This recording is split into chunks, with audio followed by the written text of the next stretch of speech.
Ya baik pemirsa TV, tadi belum tuntas kita menjawab tentang sujud yang menderum seperti sujudnya unta ya.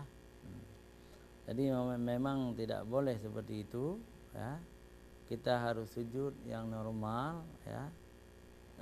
Sujud dengan lutut dan tangan ya. Misalnya kita letakkan lutut pertama kemudian baru tangan.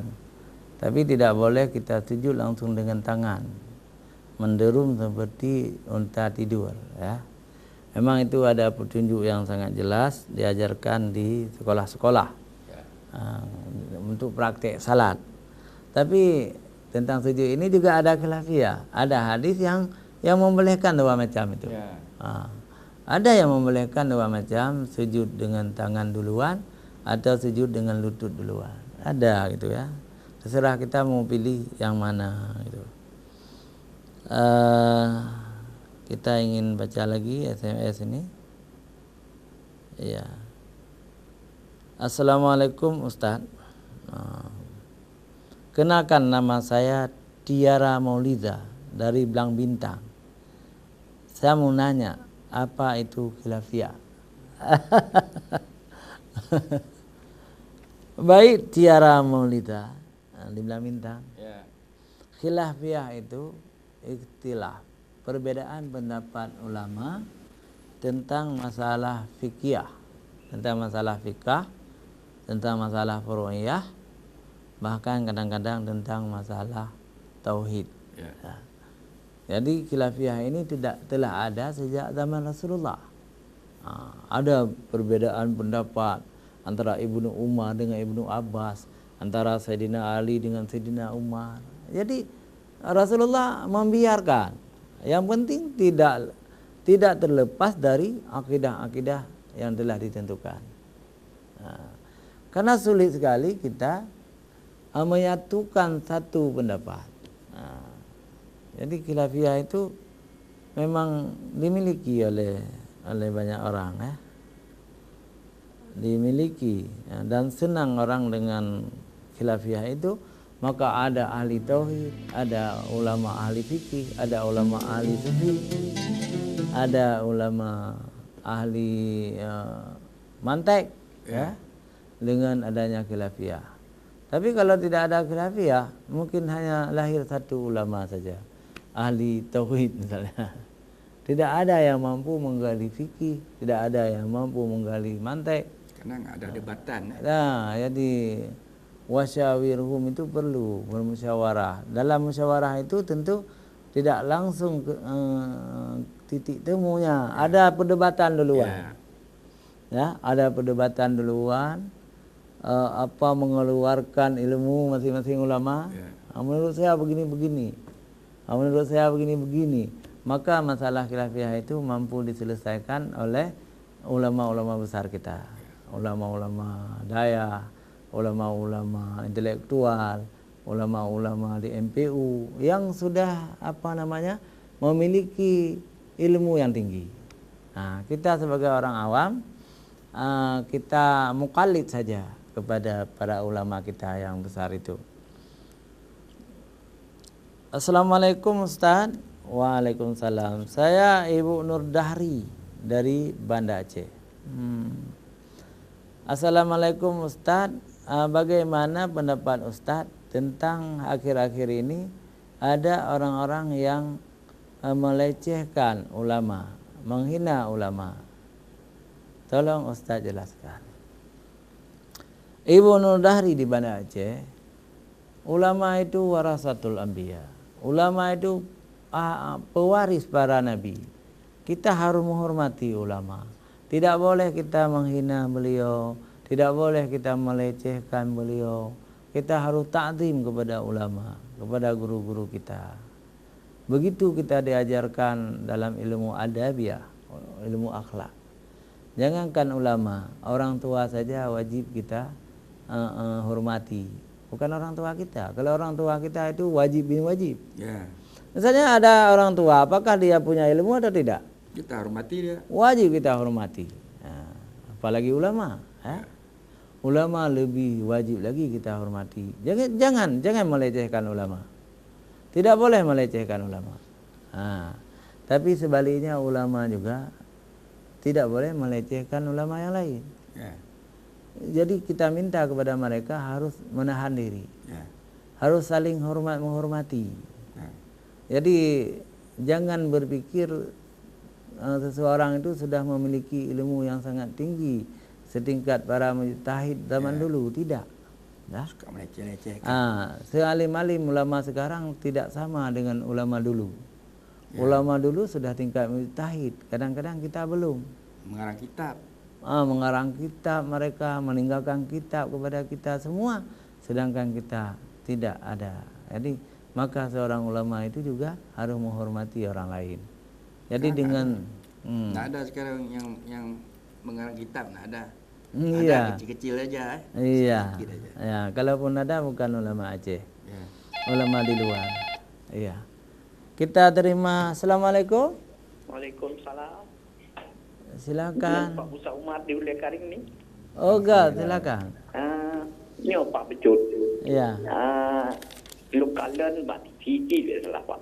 Ada pembesar-pembesar kita. Ini masalah di luar topik Pak ya. Ya. Di luar topik masalah uduk ini tidak pas. Nah, itu Bapak tolong Bapak jelaskan cara mengambil wuduk yang benar. Iya. Nah, jadi ada saya tengok pembesar-pembesar di sini pada dagunya itu tidak basah. Iya. Nah, dia tidak tahu apa namanya batas wuduknya tu dibuka tu sampai di mana. Dia saya ke telinga dari batas rambut di atas sampai ke dagunya tu enggak. Ya kadang-kadang mukanya aja ada dagunya enggak basah. Itu Pak, dibuat makanya tolong jawab Pak supaya umat masyarakat kita tahu itu kalau tidak betul wuduknya berarti salatnya enggak sah. Ya Pak ya. Iya. Tolong Pak ya. Jadi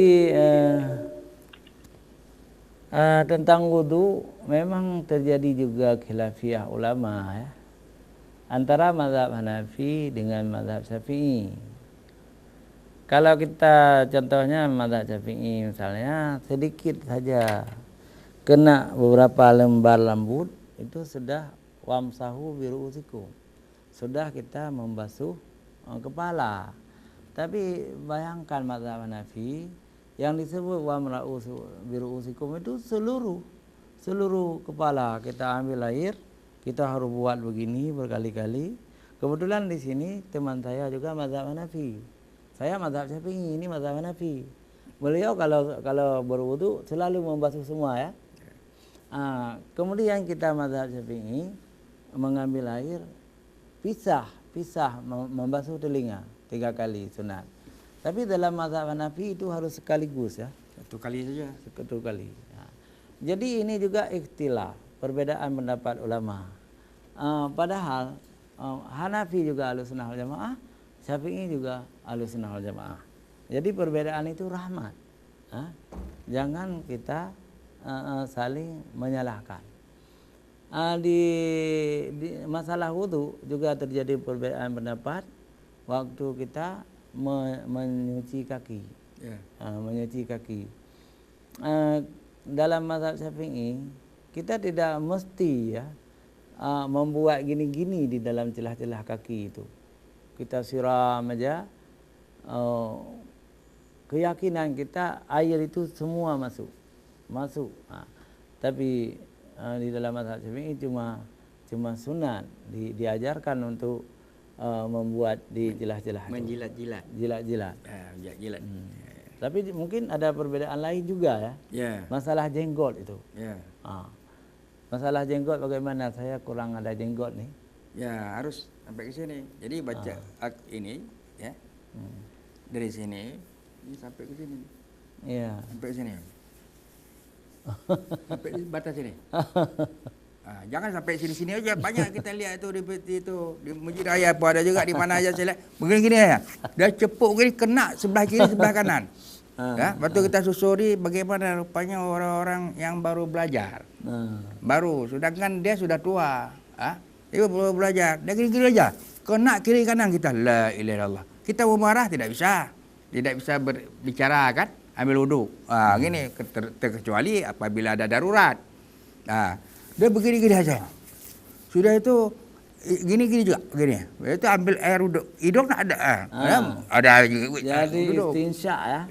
Itu wuduk. sunat memasukkan air ke hidung. Rasulullah suka memasukkan air ke hidungnya. Tapi itu sunat. Kaki gitu juga. Kalau ditinggalkan tidak masalah dalam mazhab Syafi'i. Tapi yang sepakat 4 mazhab itu tentang Ka'bah ini. Ka'bah ini 2 mata kaki. Jadi wajib kita basuh 2 mata kaki. Jangan sampai di bawah gatok itu. Mata kaki itu gatok saja. Gatok. Tidak kena air. Kalau tidak kena air di bawah mata kaki, itu wuduk kita tidak sah. Tak sah.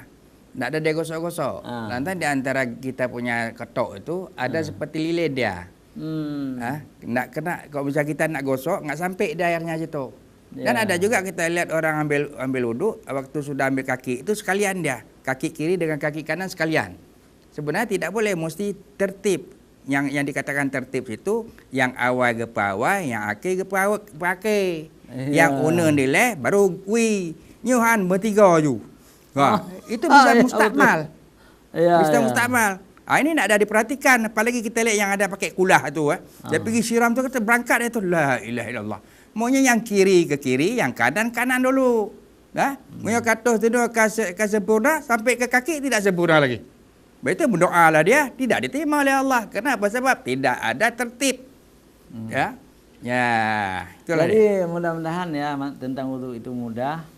Nanti di luar acara ini kalau kita bertemu, siapa tahu di Ulai Karing waktu minum-minum kopi ya. Boleh kita bicara Kita bicara lebih mendalam lagi. Jadi kita ingin menjawab lagi pertanyaan baru ini, baru datang nih ya. Assalamualaikum Ustaz, saya mau nanya, apa salat yang tertinggal wajib diqadha? Itu satu. Yang ada 2 pertanyaan. Apakah benar tidak boleh ada 2 witir dalam satu malam? Itu kan. Jadi yang pertama dulu kita jawab, apakah salat tertinggal itu wajib kita qadha? Menurut pendapat Imam Syafi'i wajib kita qadha. Yang tinggal-tinggal dulu qadha aja. Bagaimana cara qadha? Setelah salat zuhur lagi. Setelah salat asar lagi. Setelah salat maghrib lagi. Jadi ketika kita sudah punya keyakinan semua telah terbayar hutang, berarti selesai. Tapi memang ada pendapat mazhab lain yang tidak perlu kita qadha. Cuma kita tobat saja. Tobat saja. Jadi kita hargai dua-dua pendapat itu ya.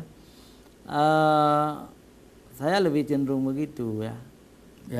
Cenderung saling menghargai. Apakah benar tidak boleh ada 2 witir dalam satu malam? Itu pendapat yang kuat, memang harus ada 1 witir. Misalnya kita sudah salat tarawih, ingin salat tahajud lagi. Waktu tarawih tadi enggak usah salat witir dulu. Karena kita ingin salat qiyamul lail lagi. Begitu ya?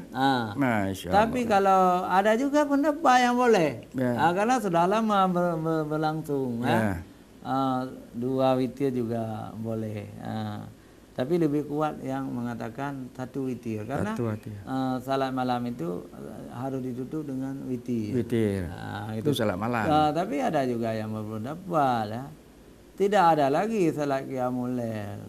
Salat tarawih itulah salat qiyamul lail di bulan Ramadan. Maka witir tetap 1. Tidak ada lagi tahajud. Tidak ada lagi tahajud. Tapi ada ulama yang berpendapat tarawih lain, tahajud lain. Begitu memang. Gitu ya. Jadi kita saling menghargai juga ini perbedaan ini. Jadi kalau saling menghargai perbedaan itu nikmat sekali hidup ini. Tapi ada juga dia bilang apabila kita mau sembahyang lagi, kita pakai witir, pakai sembahyang iftitah. Sembahyang iftitah. Kita tambah lagi salat iftitah, baru bisa witir lagi. Boleh. Boleh juga begitu. Pokoknya banyak model. Yang pertanyaan menarik ini, bagaimana cara kami sebagai umat menyikapi tentang perbedaan salat tarawih? Karena ada salah satu ulama di Aceh yang menyebutkan 8 tarawih itu, yang 8 rakaat itu bid'ah. menurut hadis dari Jabir. Nah, gitu kan? Jadi ini hal yang sangat bermasalah ya. Jadi lebih baik saya tidak memanah-manasi ya. Tidak memanah-manasi di Aceh TV. Karena Aceh TV ini kita jadikan penengah. Kita tidak memanah-manasi, tapi kita ingin katakan ya, di dunia Islam seluruh dunia, bukan hanya di Aceh ya, tapi di seluruh dunia Islam salat tarawih sejak zaman dulu sampai sekarang memang bervariasi. Ada yang 8, ada yang 20, malah ada yang 36 di Madinah. Betul. Ya. Tentang Jabir itu seorang sahabat Rasulullah yang cukup baik, dijamin masuk surga. Tentu Jabir itu kalau berbicara tentang hadis, apa yang dikatakan oleh Jabir bin Abdullah ini pasti benar. Orang yang tidak kenal Jabir baru mengatakan Jabir itu tidak benar. Jadi kita berdosa kalau kita katakan sahabat Nabi itu tidak benar. Sahabat Nabi pasti benar, apalagi Jabir ini. Jadi demikian jawaban kami, pemirsa Aceh TV yang dirahmati Allah. Hari ini kami sangat gembira karena banyak sekali pemirsa yang bertanya kepada kita. Ya. Jadi kepada Ustaz Yusridal, kita meminta tausiah sedikit kepada masyarakat bagaimana cara melaksanakan puasa Ramadan, apa-apa yang tidak boleh mereka lakukan. Silakan. Alhamdulillah, jamaah pemirsa Aceh TV yang dirahmati Allah Subhanahu wa taala. Kita ini hidup di dunia ini yaitu sudah akhir, sudah akhir ya. Banyak orang tidak tahu mengetahui tentang masalah yang kecil-kecil, yang halus-halus tentang masalah ilmu pengetahuan agama. Maka dari itu marilah sama-sama kita bermohon kepada Allah Subhanahu wa taala. Kita ini semua amalan kita yang kita kerjakan ini diterima oleh Allah Subhanahu wa taala. Karena di bulan Ramadan ini banyak sekali variasi segala macam. Apalagi puasa. Puasa di bulan Ramadan ini ada 3 macam puasa. Ya. Puasa pertama iaitu rahmat dari 1 sampai 10. Ini sudah beberapa hari, ini sudah bekal rahmat lagi, sudah marfirah. Ya. Dari 10 sampai ke 20 marfirah. Pengampunan dosa. Kita minta kepada Allah Subhanahu wa taala dosa-dosa kita itu, anak-anak kita atau saudara-saudara kita atau ibu-ibu kita atau ayah-ayah kita diampunkan oleh Allah Subhanahu wa taala dosanya. Dan setelah itu apabila 20 sampai ke 30 atau ke 29 ya. Itu itikum minan nar ya. Ya, kita minta supaya kita ini dihindarkan daripada api neraka. Karena ini banyak sekarang ini kita lihat orang beribadah kepada Allah Subhanahu wa taala, berdoa, kita minta ampun dosa semua dan dihindarkan. Dan kita mohon kepada saudara-saudara kita ya, rakyat apa itu orang-orang jamaah itu, kalau dapat kita di makin hari ini makin penuh masjid ya. Jangan sampai renggang. Ini kita lihat nanti 20 ke 30 itu sudah renggang. Punya pegah dengan bahasa Aceh, punya tengku-tengku tidih pegah. Sudah seperti ujung tikus. Buntut tikus makin halus. Ada satu tempat itu cuma 5 orang. 5 orang yang berjamaah. Waktu kita lihat sembahyang, bandanya pakai banyo. Ohnya awaknya kayak belau baju baru. Kayak pakai kuah ibu-ibu. Kahana le je no. Sebenarnya waktu di situ itulah kita minta ampun dosa supaya kita dihindarkan daripada api neraka. Inilah banyak kali kita lihat sekarang terkecoh ya. Terkecoh umat-umat kita sekarang ini karena disebabkan itulah, apalagi ini 20 puasa. Ini sudah datang tuh barang-barang yang tidak pernah kita lihat, pakaian-pakaian baru segala macam disampaikan sampai kita lihat. La ilaha illallah. Sibuk kita. Apabila kita terpengaruh dengan macam-macam begitu, apalagi pakaian-pakaian, makanan-makanan, tinggal kita salat ya. Salat, berdoa kita, beribadah kita kepada Allah SWT di akhir Ramadan, kekurangan kita. Inilah kita lihat sekarang. Kita mohon sekarang ini kalau dapat dari 20 ke 30, banyak orang itikaf di dalam masjid. Ya, InsyaAllah ya. Alhamdulillah. Bagus sekali dari Ustaz Yusridal telah memberi tausiah kepada kita. Pemirsa jangan kemana-mana, kita kembali setelah jeda iklan berikut.